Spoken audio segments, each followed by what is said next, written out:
Ya Tuhan, punya mula kebesaran dan kejayaan, kehormatan, kemasyhuran dan keagungan. Ya segala-galanya yang ada di langit dan di bumi. Ya Tuhan, punya mula kerajaan, dan Kau tertinggi itu melebihi segala-galanya. Karena Engkau sebagai kepala, sebab kekayaan dan kemuliaan berasal daripada-Mu, dan Kau yang berkuasa atas segala-galanya.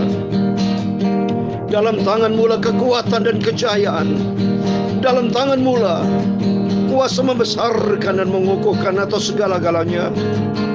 Sekarang ya Tuhan Yesus Bapa kami bersyukur kepada-Mu, dan kami memuji akan nama-Mu yang agung, kudus, sempurna itu Bapa.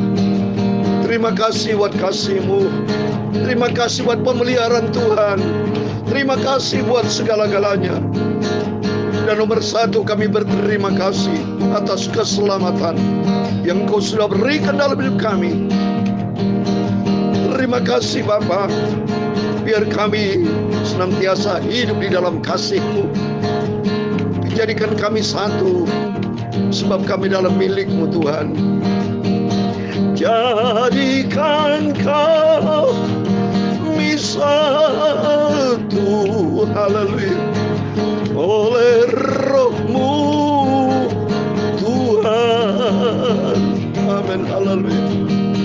Berikan Dia di kami, haleluya, penuh kasih Tuhan Yesus. Amin, haleluya. Satu di dalam maksud, haleluya. Satu tubuh Kristus. Amin, haleluya. Supaya yang terhilang dapat diselamatkan. Amin, haleluya. Jadikan kami satu. Amin, haleluya. Oleh Roh Kudus-Mu Tuhan. Amin, haleluya. Berikan Dia di kami, haleluya, penuh dengan kasih-Mu Tuhan. Haleluya. Satu di dalam maksud, haleluya. Satu tubuh Kristus. Amin, haleluya. Supaya yang terhilang dapat diselamatkan. Amin, haleluya.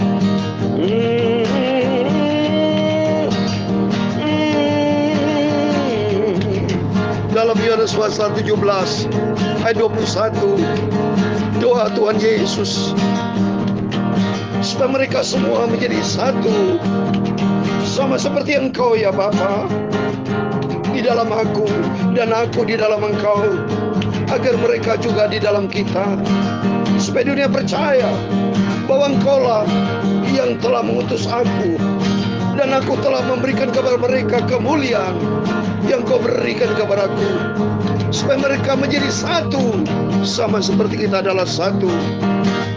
Aku di dalam mereka dan Engkau di dalam aku, supaya mereka sempurna menjadi satu, agar dunia tahu bahwa Engkau yang telah mengutus aku, dan bahwa Engkau mengasihi mereka sama seperti Engkau mengasihi aku. Doa Tuhan Yesus dalam Yohanes 17 ayat 21 sampai 23, supaya kita semua menjadi satu di dalam tubuh Kristus. Ada kasih Tuhan, kasih-Mu Tuhan melawan setiap kami. Kami hidup di dalam kasih Tuhan Yesus. Terima kasih Bapa. Agar kami saling mengasihi seperti perintah Tuhan Yesus, agar banyak jiwa-jiwa diselamatkan hanya di dalam kasih-Mu Yesus. Satu di dalam maksud, haleluya, satu pengharapan, haleluya, haleluya, supaya yang terhilang dapat diselamatkan. Amin, haleluya. Tuhan Yesus, Engkau baik Bapa. Kami dipelihara sampai detik ini semua karena anugerah-Mu Tuhan. Biar makin hari kami mau cinta Tuhan, mengasihi Tuhan. Kasih-Mu yang sempurna akan selalu melawat hati kami Bapa. Sebab tanpa kasih-Mu kami hancur dan binasa. Kami hidup sampai detik ini semua karena anugerah-Mu, semua karena kasih-Mu, semua karena kebaikan-Mu Tuhan. Biar makin hari kami mau cinta Tuhan Yesus, sampai suatu hari kelak kami berjumpa dengan Tuhan Yesus. Kuduskan sebentar kami membaca firman Tuhan. Biar firman-Mu menguasai hidup kami, dan kami melangkah di dalam kebenaran firman Tuhan. Terima kasih, ampuni segala dosa hamba, segala kejahatan, kesalahan kami, ampun ya Bapa. Roh Kuduskan perbarui hati kami, hari demi hari kami senantiasa diperbarui oleh kuasa firman dan Roh Kudus. Terima kasih Bapa, segala puji hormat hanya bagi Allah Bapa di dalam kerajaan surga. Di dalam nama Tuhan Yesus Kristus, Tuhan kami, Juru Selamat kami, sentral hidup kami, Engkau di atas segala-galanya. Kami hamba anak-Mu sudah berdoa. Haleluya. Amin. Puji Tuhan, shalom dan selamat malam kepada Bapak Ibu Saudara semua. Kita bisa berjumpa kembali di dalam kasih Bapa kita Tuhan Yesus Kristus pada Kamis malam ini tanggal 6 Januari 2022. Berarti kita sudah hampir 1 minggu Bapak ya. Besok tanggal 7 berarti kita sudah memasuki 7 hari. Selama ini masih 6 hari, tapi terus berjalan hari demi hari. Tanggal berubah, tapi kasih Tuhan tidak pernah berubah. Terbukti nyata sampai detik ini kita dipelihara oleh Tuhan Yesus. Oleh karena kasih Tuhan kita hidup di dalam kasih daripada Tuhan Yesus Kristus. Amin, puji Tuhan. Mari kita kembali kepada firman Tuhan. Saya mau baca dalam 1 Korintus pasal 12 ayat 12 sampai 31. Demikian firman Tuhan. Surat 1 Korintus pasal 12 ayat 12 sampai 31. Karena sama seperti tubuh itu satu dan anggota-anggota banyak, dan segala anggota itu sekalipun banyak merupakan satu tubuh, demikian pula Kristus. Sebab dalam satu roh kita semua, baik orang Yahudi maupun orang Yunani, baik budak maupun orang merdeka, telah dibaptis menjadi satu tubuh, dan kita semua diberi minum dari satu roh. Karena satu tubuh juga tidak terdiri dari satu anggota, tetapi atas banyak anggota. Andai kata kaki berkata, karena aku bukan tangan, aku tidak termasuk tubuh, jadi benarkah ia tidak termasuk tubuh? Dan andai kata telinga berkata, karena aku bukan mata, aku tidak termasuk tubuh, jadi benarkah ia tidak termasuk tubuh? Andai kata tubuh seluruhnya adalah mata, di manakah pendengaran? Andai kata seluruhnya adalah telinga, di manakah penciuman? Tetapi Allah telah memberikan kepada anggota masing-masing secara khusus suatu tempat pada tubuh seperti dikehendakinya. Andai kata semuanya adalah satu anggota, di manakah tubuh? Memang ada banyak anggota, tetapi hanya satu tubuh. Jadi mata tidak dapat berkata kepada tangan, aku tidak membutuhkan engkau, dan kepala tidak dapat berkata kepada kaki, aku tidak membutuhkan engkau. Malah justru anggota-anggota tubuh yang nampaknya paling lemah, yang paling dibutuhkan. Dan kepada anggota-anggota tubuh yang menurut pemandangan kita kurang terhormat, kita berikan penghormatan khusus. Dan terhadap anggota-anggota kita yang tidak elok, kita berikan perhatian khusus. Hal itu tidak dibutuhkan oleh anggota-anggota kita yang elok. Allah menyusun tubuh kita begitu rupa, sehingga kepada anggota-anggota yang tidak mulia diberikan penghormatan khusus. Supaya jangan terjadi perpecahan dalam tubuh, tetapi supaya anggota-anggota yang berbeda itu saling memperhatikan. Karena itu, jika satu anggota menderita, semua anggota turut menderita. Jika satu anggota dihormati, semua anggota turut bersukacita. Kamu semua adalah tubuh Kristus, dan kamu masing-masing adalah anggotanya. Dan Allah telah menetapkan beberapa orang dalam jemaat. Pertama sebagai rasul, kedua sebagai nabi, ketiga sebagai pengajar, selanjutnya Mereka mendapat karunia untuk mengadakan mujizat, untuk menyembuhkan, untuk melayani, untuk memimpin, dan untuk berkata-kata dalam bahasa roh. Adakah mereka semua rasul atau nabi atau mengajar? Adakah mereka semua mendapat karunia untuk mengadakan mujizat, atau untuk menyembuhkan, atau untuk berkata-kata dalam bahasa roh, atau untuk menafsirkan bahasa roh? Ayat 31 terakhir. Jadi berusahalah untuk memperoleh karunia-karunia yang paling utama, dan aku menunjukkan kepadamu jalan yang lebih utama lagi. Amin, puji Tuhan. Demikian firman Tuhan yang sudah kita baca dan dengar di dalam nama Tuhan Yesus Kristus. Marilah Bapak Ibu semua rajin, saya tidak pernah bosan selalu menghimbau kepada Bapak Ibu Saudara, termasuk saya, supaya rajin baca Alkitab, renungkan firman Tuhan siang dan malam, dan nomor satu, mari kita menjadi pelaku firman Tuhan. Taat, memiliki sifat kepatuhan. Kepatuh kepada siapa? Kepada perintah Tuhan, yaitu Tuhan Yesus Kristus yang ada di dalam firman Tuhan. Dan kalau kita bahas di sini, yaitu tentang kesatuan tubuh Kristus di dalam pelayanan kepada jemaat, ya. Karena jemaat domba-domba ini kalau kita lihat ya, sudah terpecah belah, Bapak ya. Artinya ada domba, ada kambing, sehingga mereka butuh seorang gembala, butuh seorang pemimpin, dan butuh adalah kesatuan tubuh Kristus.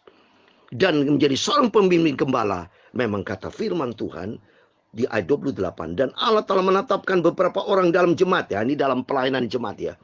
Pertama ada rasul, ada sebagai nabi, ketiga sebagai pengajar. Ini adalah pemimpin dalam rangka supaya jemaat itu melangkah di dalam jalan Tuhan. Seorang rasul ini berarti seperti Rasul Paulus, dia memberikan apa saudara? Terobosan-terobosan baru, berikan penginjilan dan disertai mujizat. Jadi kalau seorang rasul, kalau firman Tuhan katakan, Tuhan sudah bekali dengan mujizat-mujizat, dengan karunia-karunia kesembuhan, dengan karunia-karunia hikmat, pengetahuan, segala macam. Seorang rasul lengkap dari Tuhan. Juga termasuk seorang nabi, termasuk mengajar. Semua lengkap dikasih Tuhan dalam rangka supaya jemaat itu melangkah di dalam jalan Tuhan. Seperti contoh bangsa Israel, Bapak Ibu, itu ada dipimpin oleh Musa. Tapi pernah terjadi berapa ratus tahun bangsa Israel tidak ada pemimpin. Karena masalahnya Tuhan marah kepada bangsa Israel. Tegar tengkuk. Dikasih pemimpin tapi tidak mau dipimpin. Oleh itu mari belajar kita menjadi jemaat itu rendah hati. Memiliki sifat ketaatan, Bapak Ibu. Keselamatan itu dikaitkan dengan sifat ketaatan. Banyak manusia itu hanya ngatur diri sendiri. Pandai mengatur diri sendiri. Ngatur di sini aja tidak jelas ya. Susah komitmennya. Ya, tidak konsisten. Itu untuk diri sendiri. Apalagi diatur oleh orang lain. Apalagi diatur oleh Tuhan. Seperti yang kemarin kita baca di Santo Samuel pasal 8. Samuel punya anak Abia dan Yoel. Ya, mereka memang putra daripada Samuel, memang ada kelemahan. Tetapi bangsa Israel tidak mau dipimpin kan. Memang betul-betul dia itu tidak mau dipimpin oleh Tuhan. Maunya meminta raja. Karena kalau dipimpin Tuhan kan go straight, lurus. Tapi kalau raja kan bisa miring-miring, saudara. Ya, itulah manusia. Ya, seperti Raja Saul. Ya, miring, tidak taat kepada perintah Tuhan. Banyak kalau saudara tahu raja-raja bangsa Israel, banyak raja-raja yang tidak ikuti firman Tuhan. Raja Ahab, coba ikutin menyembah Baal. Banyak contoh-contoh. Oleh karena itu Tuhan mau supaya kita mau dipimpin oleh kebenaran firman Tuhan. Maka dipilih ada rasul, ada nabi, ada juga pengajar. Dan disertai dengan karunia-karunia. Oleh karena itu mari sebagai jemaat Tuhan, ini firman Tuhan mengajar supaya kita belajar menjadi satu tubuh Kristus. Karena Tuhan berkata kan di ayat 20, memang ada banyak anggota, tetapi hanya satu tubuh. Contoh, kita ada tangan, ada kaki. Harus saling kerjasama, saling memperhatikan, saling peduli. Karena di ayat 27 dikatakan, kamu semua adalah tubuh Kristus dan kamu masing-masing adalah anggotanya. Jadi kita harus paham, penuh pengertian Bapak Ibu.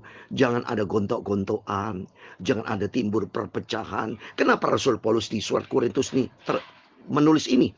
Ini atas perintah Tuhan, atas ilham Roh Kudus. Karena surat jemaat Kristus itu sering terjadi percecokan, terjadi perjinahan, terjadi keributan, terjadi perpecahan. Susah diatur sama dengan jemaat-jemaat saat ini. Menjadi jemaat susah diatur, saling egois, saling mau mengatur iya, tapi tidak mau diatur oleh Tuhan. Susah. Pantesan Bapak Ibu, mohon maaf ya, Firman Tuhan katakan, banyak yang dipanggil, sedikit yang dipilih. Berbondong-bondong orang datang ke gereja, cuma hanya mau dengar firman Tuhan, tapi tidak menjadi pelaku firman Tuhan. Oleh itu mari, melalui firman Tuhan malam hari ini, mengajar kita dua hal. Satu, mari kita menjadi satu di dalam kesatuan tubuh Kristus. Dan kedua, mau diajar oleh seorang hamba Tuhan. Hamba Tuhan bisa menjadi sebagai rasul, bisa sebagai nabi, bisa sebagai pengajar. Hamba Tuhan, mari, jangan sampai ada gontok-gontokan, saling mau ngatur sendiri-sendiri. Tidak mau diatur oleh seorang pemimpin. Pemimpin tentunya dapat hikmah dari Tuhan. Tuhan sudah tetapkan dia menjadi seorang rasul. Tuhan tetapkan menjadi seorang pengajar. Tuhan tetapkan menjadi seorang nabi. Hakim-hakim, waktu saudara baca di hakim-hakim di perjanjian lama yang saya ajar selama ini, banyak bangsa Israel itu sudah dipimpin oleh Musa. Tapi banyak mereka tegar tengkuk. Mereka bersungut-sungut. Mereka banyak berjalan di jalan sendiri. Sampai mereka mempengaruhi waktu Raja Salomo. Ya, ini kelemahan dari Raja Salomo juga. Ya, banyak istri, 700 istri, 300 gundik. Artinya dia menyembah kepada nabi-nabi. Menyembah kepada dewa-dewa. Menyembah kepada patung-patung berhala. Yang menjadi kebencian dari Tuhan. Kenapa? Semua itu banyak mereka sampai detik ini. Banyak jemaat Tuhan tidak taat kepada firman Tuhan. Oleh itu firman yang disampaikan kepada Bapak Ibu, marilah ini firman Tuhan, belajar kita memiliki ketaatan kepada firman Tuhan dan memiliki kasih satu tubuh Kristus, sehingga nanti kelak pandang kepada Kristus, Bapak Ibu, pandang pada Tuhan Yesus. Memang tidak gampang, Bapak Ibu. Ada harga yang harus kita bayar, harus kita ada rendah hati, harus kita penyangkalan diri, pikul salib, ikut Yesus seperti itu. Kalau ikut Yesus enak-enakan, mau ngatur diri sendiri, tidak mau ikut Tuhan, itu jalan menuju neraka, itu jalan iblis, bebas. Maka iblis memberikan kebebasan, main-main dengan dosa seenaknya sendiri. Tapi nanti ada harga yang dibayar juga, masuk di dalam neraka. Itu cara iblis, kebinasaan. Seperti dalam Yohanes 10 ayat 10 kan, pencuri membunuh, untuk mencuri, membunuh dan membinasakan. Itu cara iblis, dia curi, dia bunuh dan dibinasakan. Tapi kalau Yesus datang untuk memberikan hidup yang berkelimpahan. Oleh itu mari, biarpun kita bayar harga, Bapak, satu tubuh Kristus, hidup di dalam kasih Tuhan, dan belajar kita mau taat, belajar kalau kita berpimpin. Dasarnya, Pak, Tuhan Yesus. Dan kalau kita pandang Tuhan Yesus, Tuhan akan selamatkan kita. Saya mau kasih satu ayat, Ibrani pasal 12 ayat 2, sebagai pegangan kita bersama, supaya mata kita hanya tertuju kepada Tuhan Yesus. Ibrani 12 ayat 2 dikatakan, marilah kita melakukannya dengan mata yang tertuju kepada Yesus, yang memimpin kita dalam iman, dan yang membawa iman kita kepada kesempurnaan, yang dengan mengabaikan keinginan tekun, memikul salib, ganti sukacita yang disediakan bagi dia, yang sekarang duduk di sebelah kanan tahta Allah. Pikul salib, ikut Yesus, pikul salib. Merendahkan hati, saling kerjasama, gotong royong, itu pikul salib. Kalau ikutin egois, tidak mau kerjasama. Masing-masing mau ikutin jalan sendiri-sendiri. Masing-masing punya prinsip, masing-masing punya pendapatnya, masing-masing menurut kehendaknya. Kalau kehendaknya tidak diturutin, keluar dari gereja, marah-marah, terjadi keributan, perpecahan. Tapi kalau ikut Yesus, ada kasih Tuhan, ada perdamaian, saling mengalah, saling ikuti kepentingan orang lain, kita hormati. Seperti dalam firman Tuhan dalam Filipi pasal 2, saling memperhatikan orang lain, tidak mementingkan kepentingan diri sendiri, tapi memandang kepada Tuhan Yesus. Maka saya percaya, kalau kita ikutin jejak Tuhan Yesus, ikuti firman Tuhan, berarti membuat hati Tuhan senang. Kalau membuat hati Tuhan senang, dan Tuhan pasti apa? Janjinya digenapi. Nama kita terdaftar di dalam kerajaan surga. Dan kita suatu hari kelak tinggalkan dunia ini, kita punya tempat di surga. Jadi sederhana Bapak Ibu, sederhana, yaitu ikuti firman Tuhan. Yaitu malam hari firman Tuhan mengajar apa? Ikuti ketaatan kepada pemimpin yang sudah dipilih tetapkan Tuhan. Dan kedua, mari kita menjaga satuan tubuh Kristus. Karena memang tubuh Kristus banyak anggota, tangan, kaki kan berbeda. Tapi kita pandang satu tubuh, satu arah, yaitu mata kita tertuju kepada Yesus. Sehingga nanti kelak kita masuk di dalam kerajaan surga buat selama-lama sesuai dengan pujian ini. Jadikan kami satu ya Tuhan, yaitu pandang Tuhan Yesus sebagai Tuhan Juru Selamat kita. Amin. Jadikan kami satu, haleluya, oleh Roh-Mu Tuhan. Amin, haleluya. Berikan di hati kami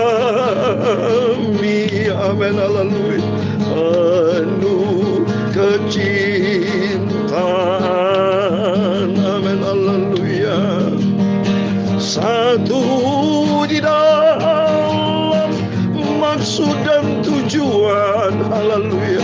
Satu pengharapan kepada Yesus, haleluya. Supaya yang terhilang, haleluya, dapat diselamatkan. Amin, haleluya. Satu di dalam maksud, satu tujuan, satu pengharapan. Amin, haleluya. Supaya yang terhilang, amin, dapat diselamatkan. Amin. Tuhan memberkati engkau dan melindungi engkau. Tuhan menyinari engkau dengan wajah-Nya dan memberi engkau kasih karunia. Tuhan mengharapkan wajah-Nya kepadamu dan memberi engkau damai sejahtera. Bapa kami yang di surga, dikuduskanlah nama-Mu. Datanglah kerajaan-Mu, jadilah kehendak-Mu di bumi seperti di surga. Berikanlah kami pada hari ini makanan kami yang secukupnya, dan ampunilah kami akan kesalahan kami, seperti kami juga mengampuni orang bersalah kepada kami. Dan jangan membawa kami ke dalam pencobaan, tetapi lepaskanlah kami daripada yang jahat, karena Engkaulah yang punya kerajaan dan kuasa dan kemuliaan sampai selama-lamanya. Amin. Puji Tuhan. Selamat malam, selamat beristirahat, dan jangan lupa berjaga dan berdoa. Sentralnya Tuhan Yesus menjadi Tuhan dan Juru Selamat kami. Amin. Tuhan memberkati kita semua. Immanuel. Puji Tuhan. Haleluya. Amin.